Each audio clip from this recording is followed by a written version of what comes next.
Dear employees, welcome back to the show.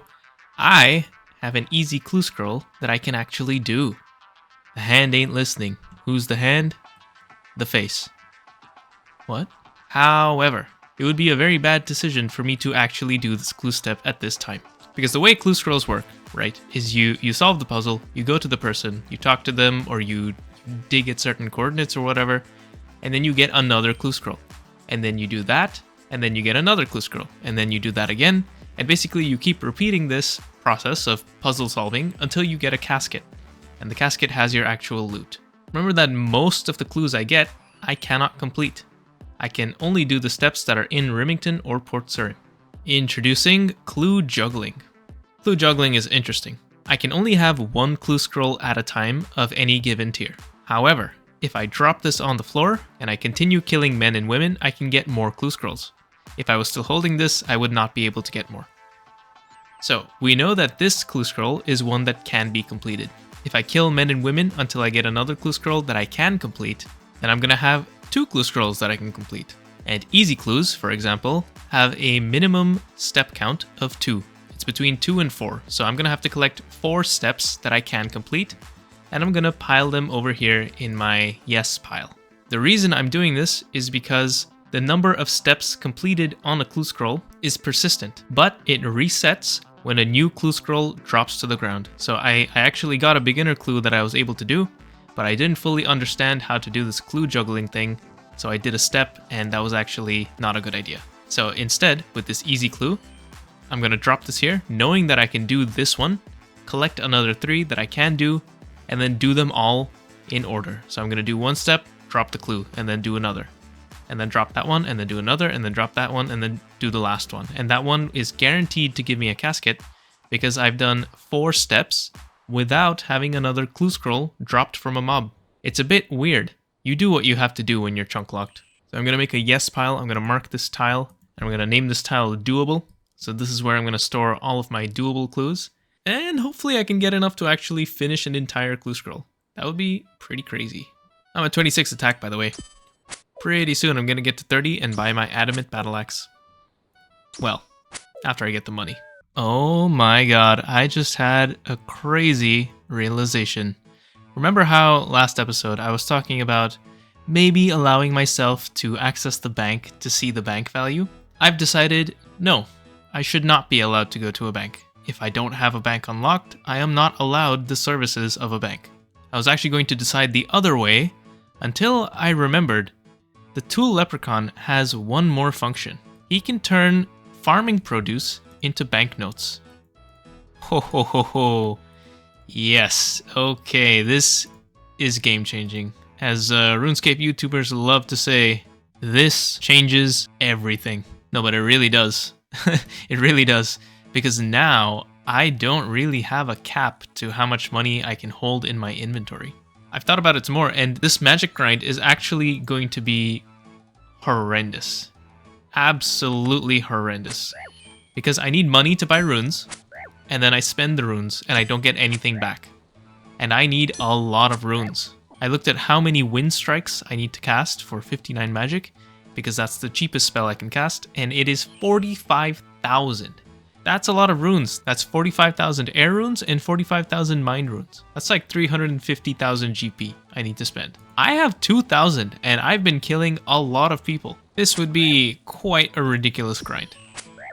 A very, very insane grind. But since I'm a special little snowflake and I can buy my way out of problems, and I can now get banknotes of herbs, I think I have a solution to this. I can just buy another chunk. I can just drop a bunch of herbs and buy another chunk as soon as I have enough. I'm still going to make progress towards actually completing this chunk, because if I want to get the Void Knight's outpost, like I said before, I pretty much have to choose this chunk. I'm not going to random my way onto this chunk because it's so far away. And to do that, I still need to actually finish all of the chunks that I own. So I can put off the grind until it's a bit more feasible. It's kind of cool having this like strategizing to do. Anyway, update on the clue scroll situation. I have received 2 more clue scrolls, but they're not exactly doable. They're close. One of them is 2 chunks away and one of them is 3 chunks away. So I've decided to add them to my juggling piles, but I can't do either of them yet. In other news, I am nearly 30 attack, so pretty soon I will be able to buy and wield the adamant battle axe. And there is 30 attack. I just got it while killing this woman. I still don't have enough money to actually buy the adamant battle axe, and I haven't gotten any more clue scrolls that I can do. It's pretty depressing. But I'm just gonna keep at it. I'm gonna train up some of my other stats because, well, why not, I guess. But really, I should start pickpocketing the men and women because that's kind of a more consistent GP per action. But I'm also only level 1 thieving, so they're probably gonna slap me around for a bit. I'm gonna have to spend more money to buy food so I can keep doing it. So maybe killing them is genuinely the smarter option here, because then I can get another clue scroll. I really want to do a clue scroll. You know what? I'm gonna do a clue scroll. I don't want to leave this chunk until I do it. I have enough herbs now, if I wanted to. But I'm just gonna keep accruing wealth, because the rich get richer. That's how it is. Well, shit. I don't know when it happened, but my clues despawned at some point. I just didn't notice. I was so locked into killing these two people over and over. Look, I have almost 800 kills now. I now have 30 attack, 30 strength, and 20 defense. And even 19 prayer. It only took a couple hours, 800 people, that's my kill count. But I somehow still don't have enough money to buy the adamant battle axe. So I'm gonna start pickpocketing, because this is guaranteed money. Each pickpocket is 3 GP, but of course this is going to happen, which might suck, but I do need to start working on thieving. I think the sooner I do that, the better, so I may as well start pickpocketing now. And let's get this adamant battle axe. Oh, yes. Oh, yeah. Look at this guy. Now that that's done, we have 2 remaining tasks that are fairly difficult. Let's discuss my plan. Originally, I wanted to discard herbs so I could unlock a random chunk. However, I really want to unlock pest control and the Void Knight's outpost. To do this, I need to complete my tasks so I can choose to unlock those chunks. This means 58 cooking for pita bread and 59 magic for fire blast. Let's put the plan for magic training on hold. That needs to cook a bit longer. As for cooking, Wyden's food store is the answer. However, instead of buying food from him, we're gonna commit fraud. Well, turns out we are actually not going to be committing fraud, because I thought I could enter the back of Wyden's food store if I wore a white apron, but apparently no. I actually need to progress this quest first.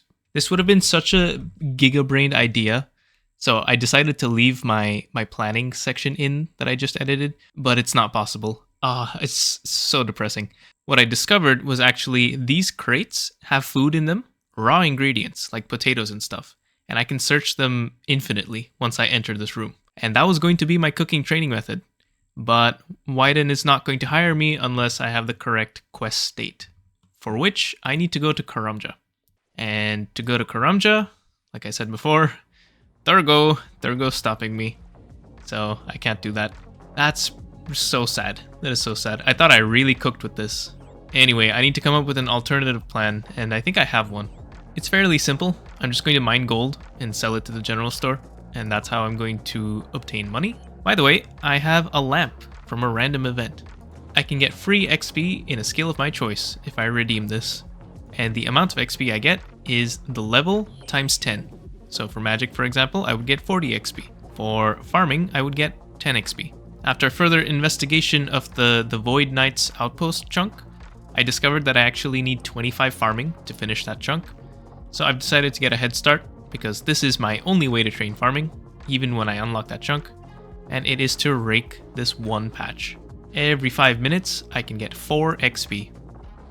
I think last episode I said every 15 minutes I get 4 XP, but that's not true.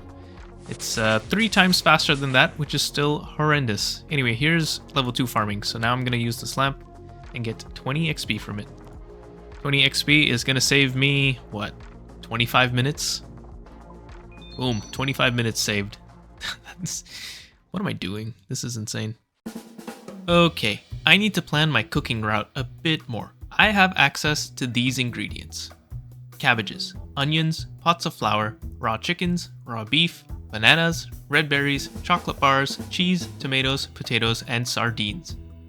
The bananas, red berries, cabbages, and chocolate bars are useless to me. They either don't have a use for cooking, or they require other ingredients or items that I can't get a hold of. Considering all the other ingredients and their costs, this is the route I'm going to take. At my current level, level 4, I can cook the chicken, the beef, the sardines, and bake bread using the pots of flour. The chicken and beef are by far the most cost effective. 1 GP for 30 XP. They take 1 minute to respawn in Wyden's shop, but by hopping worlds, also known as changing servers, I can avoid this issue since each world has its own stock. I'll have to successfully cook a total of 250 to get to level 25. Not bad. At level 25, I unlock stews. These are made by combining cooked meat or chicken, potatoes, and bowls of water. The bowls can be reused and refilled easily. These are even more cost effective. 2 GP for 147 XP. At level 35 I unlock plain pizzas, and at 45 I unlock meat pizzas, but the stews actually remain more cost effective and are likely faster experience as well, since I will burn fewer stews than I will pizzas. The stews will remain my primary training method all the way to 58. I'm gonna have to cook 1,474 stews. The grand total cost from now to then is going to be a mere 3,198 GP. We can round that up to about 4,000 considering the fact that I'm going to burn some of these foods, and honestly, that's not bad. 10 cooking, 20 cooking, 25 cooking. Now I can start making stews, and this is going to be the rest of the grind. Now this is a multi-step process, so I'm probably gonna have to do a little bit of optimizing here and there. Can I take from a well with a bowl? No. So there is a sink here. I gotta fill my bowls of water. I gotta put the potatoes into the bowl, and then combine the bowl with a piece of meat. Either the chicken or the beef, the meat. And then I get uncooked stews. And these can be cooked. And burned. Twice.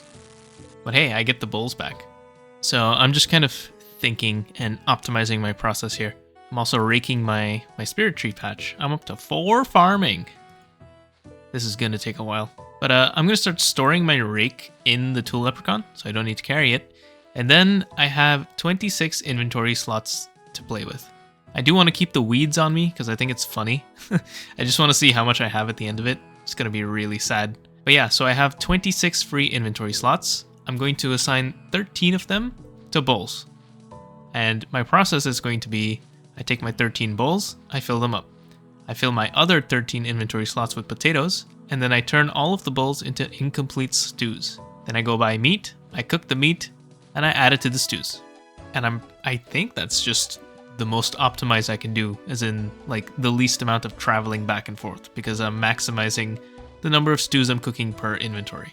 And then maybe, depending on the price of the stew, which I didn't actually look at, it might be smart for me to sell them to the general store and buy new bowls, because I really doubt I'm going to make a loss doing that. So I'm probably just going to do that to empty my bowls sort of quickly. No, wait a minute. That optimization doesn't exactly work because I need to hop worlds every time I want to get raw meats, right? So, I gotta think about it some more. I'll just run with it for now, but I don't think this is the best way. No, actually, I think it is still optimal. I just hop worlds, and every time I hop worlds, I buy 1 potato and 1 of the 2 meats. And then I immediately put the potato into the stew to make it incomplete.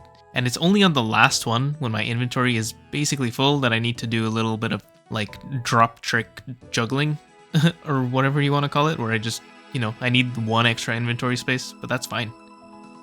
Okay, I'm pretty happy with this. Cool. This is very slow, though.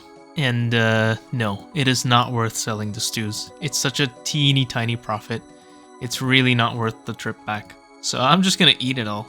Also, there is a water source in Port Sarim, so I don't have to go back to Remington every time. Which is a little nice. It's on the other side of the port, but it's okay. 30, 40, 50. I am not even halfway there. Here's 58 cooking. Oh my god, that took a while. It's been like 3 days. You can tell how long I've spent doing this based on how many weeds I have. You can do the math. It's like 12 every hour. Yeah, it's been a while. It's been a couple days. I guess I'll finish these off because I have them. But all I need to do now is cook some pita bread successfully, and my cooking task will be done. Amazing. It's done. I can't even eat it because it's an ingredient for something else. Okay, well that finishes 58 cooking and the pita bread. Look at these stats, 1 fishing and 58 cooking. That's pretty crazy. Up next is the 59 magic grind, and this is going to be painful. This is going to be very, very painful. I do have a plan in mind, but it's not looking good. This might be horrible. This might even become a situation where I kind of give up and I just buy another random chunk and give up on my Void Knights plan, because this could be disastrous. More on that next episode, but for now, thank you for watching, and I will see you next time. Hey, minigame.